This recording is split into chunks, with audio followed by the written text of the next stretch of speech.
Boa tarde, pastor Genivaldo Tavares de Melo, em São Paulo, dia 10 de março de 2018, 14 horas e 30 minutos. Pelo cenário, percebe-se que estou no meu escritório trabalhando, faz parte da rotina. E eu quero gravar agora o vídeo de número 91, cujo tema é a melhor hora para se buscar a Deus. Há uma coisa interessante, e eu há muitos anos já tinha percebido isso, que há pastores que gritam palavras de ordem para a igreja e só terão para obedecê-lo poucos. Mas quando se ensina intensivamente a palavra do Senhor, a obediência aumenta em qualidade e em quantidade. É muito mais fácil obedecer pelo amor do que obedecer pelo grito. Eu já experimentei isso, não tenho dúvida nenhuma.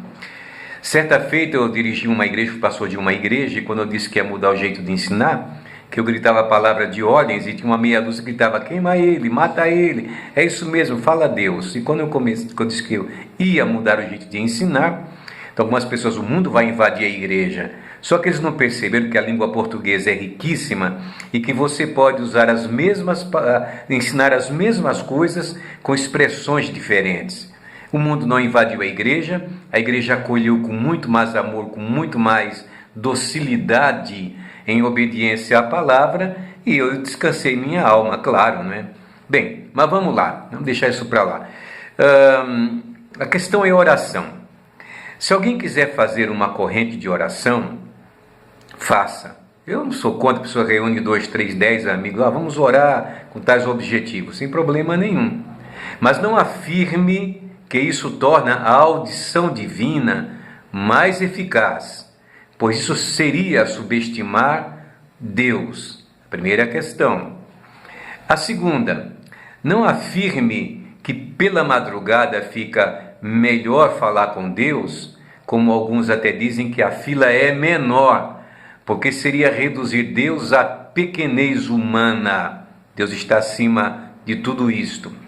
Por quê? Porque Deus não tem madrugadas. Essa variação de tempo, essa relação entre dia e noite, o Sol, a Lua e o planeta Terra, é coisa nossa, é coisa do nosso sistema solar. Deus está muito acima, onde não há nem mudança, nem sombra de variação alguma, e não há necessidade de luz, porque Deus é a luz da sua própria cidade, a cidade celestial. Então, que ninguém, por favor, tente inventar o que não é. Em Provérbios 8 e 19, e onde muitos buscam apoio para essa questão, diz o seguinte, 8 e 17, eu amo aos que me amam, e os que cedo me buscarem me acharão. Em alguma versão, os que de madrugada me buscam me acharão, me buscarem me acharão.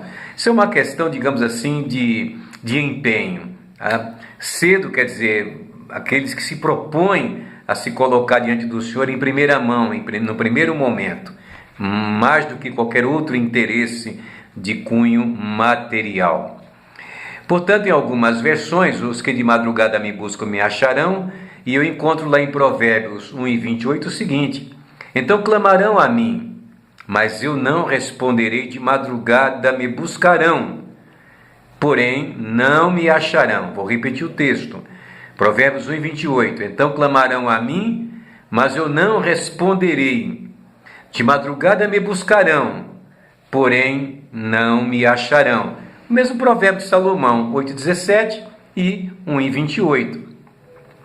O texto acima fala daqueles que investem nas injustiças. Esse que eu acabo de dizer, Deus não vai ouvir. Por quê? Investem nas injustiças. Não ouve os conselhos dos pais e nem de Deus. É o que o proverbista ensina quando cita esse texto de 1,28. A pessoa prefere entrar pelo caminho, pelo conselho da impiedade, o conselho do mal, e depois vai orar a Deus, não tem jeito.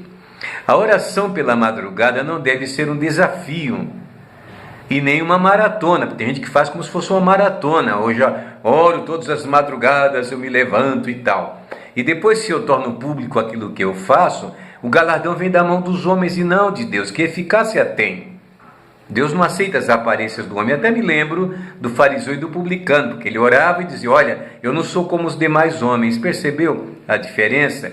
Enquanto o fariseu está lá, coitadinho, aliás, o publicano, né? Ó Senhor, tem piedade de mim, que sou um pecador e tal, saiu justificado na oração. Portanto, a oração pela madrugada não deve ser um desafio, mas uma entrega sobre bases sólidas. Eu já experimentei muito, obviamente, já fui muito chamado por Deus à oração.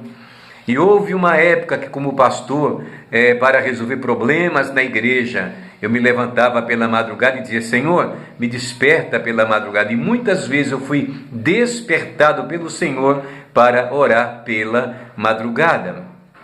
O orar de madrugada representa um esforço. Então ninguém vai ser ouvido por Deus por méritos próprios. Não, eu oro de madrugada e Deus vai ter que me ouvir. Isso não é verdade. Não sou contra a vigília, o que é uma bênção. Eu já participei de inúmeras vigílias. É uma bênção quando o povo de Deus se reúne, mas não deveria ser momento para audição de louvores e testemunhos, senão para orar e intercalar com leitura bíblica e conselhos bíblicos, considerando que pouco ou nenhum aguentaria ficar de joelhos por mais de 1h30. Bem, eu vou contar uma rápida experiência de um homem que dei a ele o encargo de dirigir vigílias, e ele nos domingos ele preferia, quando tinha oportunidade, bater nos pregadores, nos pastores, nos obreiros, porque não iam para a vigília. Mas um dia eu resolvi tirar isso a limpo e fui para a vigília, e o Senhor derramou sobre mim o espírito de súplica e oração, de tal maneira que não sentia os meus joelhos. E quando passado 2 horas de oração, aquela leveza na alma, orando, intercedendo por missões, etc. tal, quando foi o intervalo, ele simplesmente foi embora com a família, porque falou: esse camarada é louco. Imagina, mais de 2 horas de joelhos orando, quem que aguenta uma coisa dessas? Então, não queriam orar de verdade, queriam cantar, ouvir cântico, ouvir testemunho, e enfim, festa, não é isso que queriam. Pois bem, Paulo usa uma expressão que está lá em Efésios 6,18, que diz o seguinte: orando em todo tempo, com toda a oração e súplica no Espírito, com E maiúsculo, e vigiando nisto com toda a perseverança e súplica por todos os santos. Então, perceba que o momento da oração é permanente, ninguém pode se descuidar. Está trabalhando, está andando no trem, no metrô, no ônibus, não importa, mantenha uma vida de oração diante do Senhor. Judas, no verso 20 do seu único capítulo, não é? Ele diz: vós, amados, edificando-vos a vós mesmos sobre a vossa santíssima fé, orando no Espírito Santo. Então, é uma oração no Senhor, é uma oração muito mais do que com propósito. É aquela oração que a gente ora segundo o coração ou a vontade de Deus, e não a nossa vontade. Colossenses 14, 13 a 15, e de uma forma diferente, Paulo ensina: por isso que fala em línguas desconhecidas, ore para que haja quem interprete, porque se eu orar em línguas desconhecidas, o meu espírito ora bem, mas o meu entendimento fica sem fruto. Que fareis, pois? Orarei com o espírito, mas também orarei com entendimento. Cantarei com o espírito, mas também cantarei com entendimento. O que ele quer dizer aqui é que a oração, ela deve ser feita com entendimento. Eu devo ter convicção, propósito, meta na minha oração. Mas não é aquela meta dita por Paul Yong-Cho, que nós temos que gestar, né? Estar gestando, ter gestação para gerar o que o coração deseja, um carro, uma casa, etc. Tal. Esqueçam isso. Isso não é ensino da Bíblia.